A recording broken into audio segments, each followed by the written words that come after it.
U.S., broadcasting at 104.7 Brazilian gigawatts. This is TNN Radio right here on KXFM. That's the Adolescents with Amoeba. All right, we'll be back with Stan Mueller talking OC Punk right here on KXFM. Again, Stan, welcome to KXFM and TNN Radio right here in good old Laguna Beach. Right on, man. Thanks for having me on, dude. This is a really, really cool location. Isn't it? Yeah, this is amazing. Right. I've been at a few radio stations over my career, and I've got to say, by far, best location. And they always say about real estate, location is everything, and this is prime radio, and it's, I got to tell you, one of the best radio stations on the planet, I believe, because we can play songs like Amoeba by the Adolescents in the middle of the day, you know? And there's not enough stations like that, right? No. You say? Yeah, I agree. Also, I mean, you have to go to a podcast to hear stuff like this. And, and when you sent me pictures of this location, I was like, no, this is bullshit. You know, this is not right, you know. But yeah, I mean, you guys are right on target with your location, and I'm actually happy for you guys to be here because this is you can't beat this. Yeah, right. Yeah. So anyway, I need to ask you, sir. You have been in the music scene for some time, and this little project that you're working on, a lot of people have talked about, but no one's really taken it on to the extent that you have. Tell us a little bit about your background and what led you to this promised land for us. Yeah, you know, for me, I guess it all started in high school, you know, or even middle school, or they call it middle school now, but junior high when I was a kid. Just going to shows, being introduced. I had an older brother that would take me to shows. You know, back then was like Fender's Ballroom and all that. And this is like 7th, 8th, 9th grade. And just turning me on to the music, and then it never left. I mean, I've always been a fan of punk rock. I mean, I like all styles of music. I like everything, but punk rock has always been something that's been close to me. You know, in a way, it kind of it raised me, and just like, you know, I looked at some of these old school punkers, and because when I got into it, I'm a little younger than these older school guys, but I was, you know, probably, you know, late 80s. So these guys were, you know, I was really gravitated to the early 80s hardcore punk scene, but I missed that wave of music. So when I got into it, a lot of these bands were already kind of either done or transitioning to a different style. You know, there was that crossover era that we actually talked about in the film. But for me, like what got me into even starting, even attempting this project was I started this media. I don't know what you call it. It's just DIY. It's called the Punk Rock Chronicles. I started it about 10 years ago, and I ended up. You know, wrote a couple books, my wife, and we helped some punkers out. We wrote some biographies for them, and then I had the idea of filming a documentary, and I ended up working with one of my favorite Nardcore bands. And Nardcore is a music scene out in the Ventura area. So you got like Ill Repute, Aggression, Dr. No, you know, bands like that. You know, the Grim, RKL.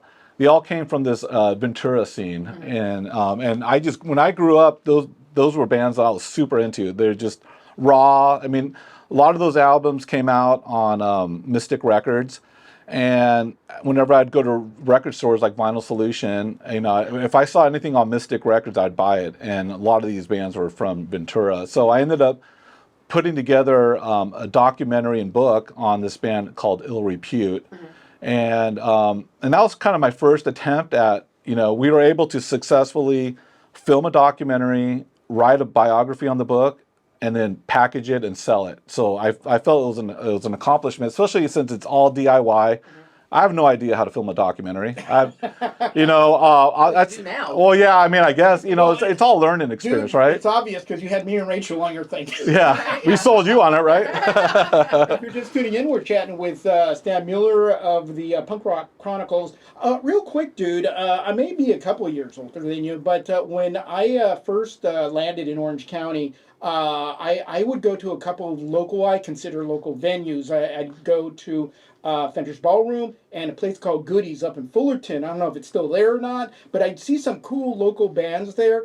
Where did you go? I know you mentioned Ventura, but was there anywhere back in the day that you went to, maybe Orange County or abutting areas? In Orange County, really, it was mostly parties. There was this place called it was called Night Moves, and then it turned into Club 369 for us when we started like getting older. No, it was in Huntington Beach. Oh. Not Club 369. I'm sorry. 5902.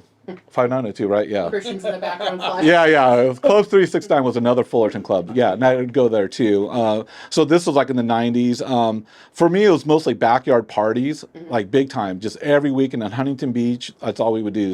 We'd go see bands like Evasive Action or HFL, Guttermouth. All these bands would be just flourishing in this backyard punk scene. And then all these other bands are just party bands. And every weekend, I think we caught the end of that that wave of backyard parties. This was like late 80s, early 90s. And it was the tail end of it, before I don't think you can even do that stuff anymore. And so it was keg parties, as teenage youth, binge drinking, partying, and kind of dangerous. I look back on it now and I'm like, that's pretty dangerous. But I've only heard of those. I have no idea what you were speaking of firsthand because my daughter is in the room. So I have only heard of these. Exactly. Oh yeah, my kid, huh? Yeah, you're right. I have kids too. So, but yeah. And, but for me, like we would go to, the Reseda Country Club was a big one for us. When we were like in high school still, and we'd go see like Bad Religion. This was like 1989, 90. Toe Jams, just offshoot clubs that would come and go.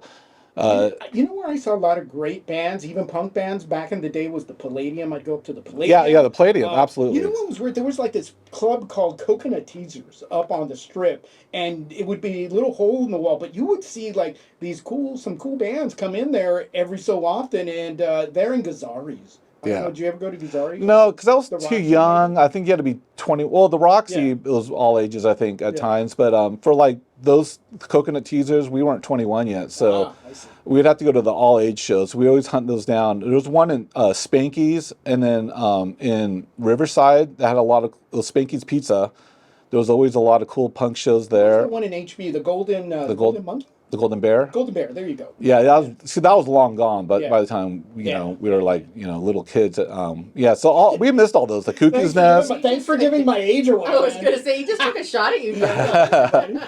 Well, let's do this. Let's play a song, come back, and then we'll talk about the film. Sure. I can't tell you how many people are so excited about this. Yes. So let's do this. Let's do a little something from a band that we all love that's associated with the SoCal punk scene. This is the Vandals. This is Urban Struggle. You're listening to TNN Radio right here in good old KXFM. So going back to the coolest dude in the room right now. His name is Stan Mueller from the Punk Rock Chronicles. So dude, all right, so you told us about the vision of what you want to do. So tell us the realities of how that all came together and where you're at today. Yeah. So where we are is, we had this. First off, I want to give a shout out to my close friends that are actually, this is all DIY buddies that have known each other for 30 plus years. So I got Chris, he's actually in this room. He's filming. He's like the director, editor, everything. Bob the Bastard. He's actually sick. He was going to be here today, but he's he's part of this huge interview process. We got Rob Schramm, and but yeah, so the way it kind of came about was we just had an idea. We wanted to film a documentary. Chris has these cool cameras. He remembers the one I filmed. So hey, let's do another documentary. And we just started doing it, and it evolved. So what the story is really, it's the evolution of Orange County punk. So we're actually taking it back to 1977 with bands like Middle Class. Yeah. Then you have the early bands like The Crowd, The Detours, and then it kind of evolves. The Adolescents came about. DI, Agent Orange, Social Distortion, all those bands. That early 80s hardcore punk scene. So it kind of takes it from that growing in that evolution. And then about mid '80s, things. And this is the way we see it. So this is the story sure. we're telling from our eyes. And so around 85, 86, there was a shift in the scene. You know what I mean? Things started getting really violent, and this is what people are telling us, as well. Because we weren't really there that early. So these are stories from the old school guys that are telling us, things started getting really violent in the mid '80s. And then around 86 to 89, and this is when we started getting into it, there was a crossover. A lot of bands started turning metal, started turning speed metal, glam. Yeah. They started changing their style, and a lot of the reasons were they were just essentially kind of sick of the way things were going in the scene. It started getting really violent with gangs. There was a lot of fights, a lot of people getting just mayhem and maimed, and really, really, really just negative towards the scene. So we kind of in our film we kind of look at that as like the down point in punk rock in Orange County. It was like that era from 86 to 89, and then in 89, 90 we call it this more the resurgence, right? So the music, the scene started picking up. We had bands like the Exploding F Dolls and the Stitches, the US Bombs, and then so Orange County started picking up. They started bringing back the old style, like 77, 78 punk style. They went back to the roots. And then obviously we had the explosion, right? Which you guys are very familiar with, 94. So bands like The Offspring started blowing up. Then you had bands like, and then all these labels like, Fat Records, Epitaph, they really started blowing up. And punk became mainstream, really. But it also kind of elevated all music, you know what I mean? So we talk about that in the movie, how it resurged, so we interviewed, like Noodles from the Offsprings in it, we got his perspective, and we've interviewed probably about 60 people so far. So, I mean, we've got we're not interviewing just bands, we interview journalists like you guys, artists, photographers, we're interviewing people from LA that were talking about Orange County. So we got like Ed Culver, Sean Stern, those guys, Des Candina from Black Flag, we got his perspective. But and Frontier Records, who put out a lot of these iconic, like the Blue Album from the Adolescents. So we got her perspective on a lot of the stuff. But so in the 90s, we look at it like a resurgence of punk, and then it kind of dies down again in the early 2000s, and then it takes us to where we are now. You know what I mean? And so we're interviewing a lot of new bands too, a lot of young bands. There's bands like Toscos out of Santa Ana, this Hispanic band. Then we've got bands like Gun, Hold Fast. There's a whole like Bloodstains, all these new bands that are younger, but they really look up to the old school, So they're kind of keeping it alive, and they have a full on DIY work ethic similar to the early punk scene. Do it yourself, because punk is really do it yourself. You don't got people spending a lot of money on you. And from what we heard, a lot of times when bands would sign a record deal, they didn't make any money. I mean, there's no money in punk. So for us, this is a passion project. We're doing this because we love it. We're trying to give back. We're not in bands. How do we give back to the punk community? Well, we do stuff like this. We have a podcast as well, the Punk Rock Chronicle podcast. So we interview, musicians, artists, whatever in the punk scene.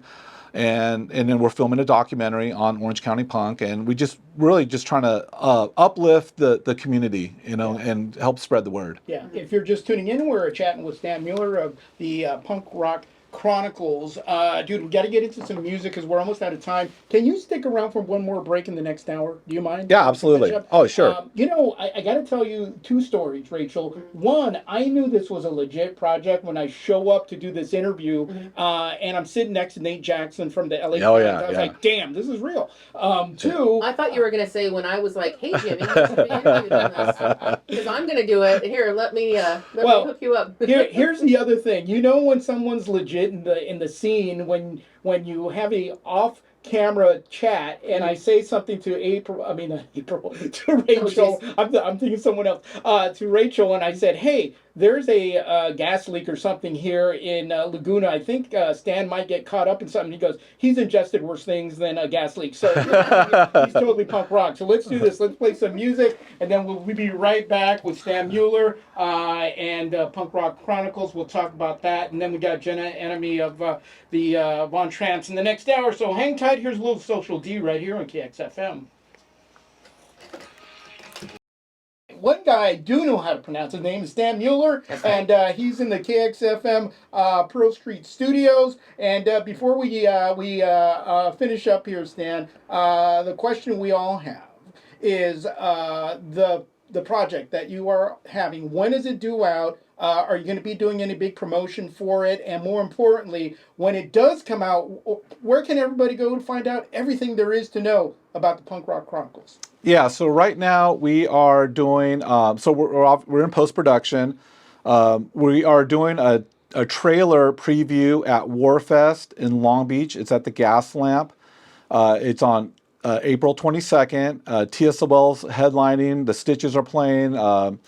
There's actually a lot of good Orange County bands that are involved in this show, and we'll be actually at that show. We're going to be showing clips of the documentary and interviews throughout the night, and then we're going to do an actual an official viewing of the actual trailer, and then we're actually controlling the soundtrack for the evening. So we're going to have we're picking all the Orange County bands that have participated in our movie. You'll be listening to the music throughout the night. To find us, you can go to the Punk Rock. Okay, so we're on all social media platforms, right? So it's really simple for everyone. The Punk Rock Chronicles. So look up the Punk Rock Chronicles on Facebook, Instagram, YouTube, TikTok. What else is there? I think that's it. And then we also have our Punk Rock Chronicle podcast. That's on all the major streaming services. We just dropped the TSOL one with Jack Grisham episode. That podcast is picking up some steam. We record all those podcasts out of our studio at Third Row. It's called Third Row Studios. Very high end. You'd be blown away how high end this studio is. Not just kidding. It's in the back of a dog kennel. Yeah, it's in the back of a dog kennel. We're DIY. You do it the way we can. But yeah, shout out to the team. Our Punk Rock Chronicles crew. We got a skateboard deck that's out right now. That's on pre-sale. It's with Spencer Barch of Shattered Faith. It's a Allison Braun photo. And we're only printing 50 of these decks. So we try to do projects with bands that participate in our documentary. So it's a limited edition skateboard deck with Shattered Faith, and that's on sale right now. And so you can find that information on that on our social media. And that's pretty much it. So we're still in post production. We're still trying to figure out how to release this project in the end, but we are going to do it. We're getting very close to we're in editing mode, and like I said, we're dropping that trailer. So just continue to follow the project. You'll see where we're at. We're constantly posting stuff online, so there's no reason why, if you are interested in Orange County punk rock, why you should be able to find it on the Punk Rock Chronicles podcast There you go. and page. There you go. Well, Stan, I appreciate you taking time. I know you're a busy guy. And all I can tell you is we've been talking about something like this for a while, and glad to see someone actually doing something about it. So thank you for that. Yeah, thank you for having me on. You got it. All right, I'm gonna go in the next hour, but I'm gonna start off with a song that a friend of Stan and mine and Rachel's, by the name of Noodles, told us a story how he was a big fan, and so was his cohort, a guy named Dexter, of a certain genre. I don't know if it was a television series or what you call it, but there's 4 or 5 of them. And the bottom line is they were in a show that they liked watching, and they got to do a soundtrack, and they loved the Dickies. So what a perfect storm for a little Sharknado. Here's the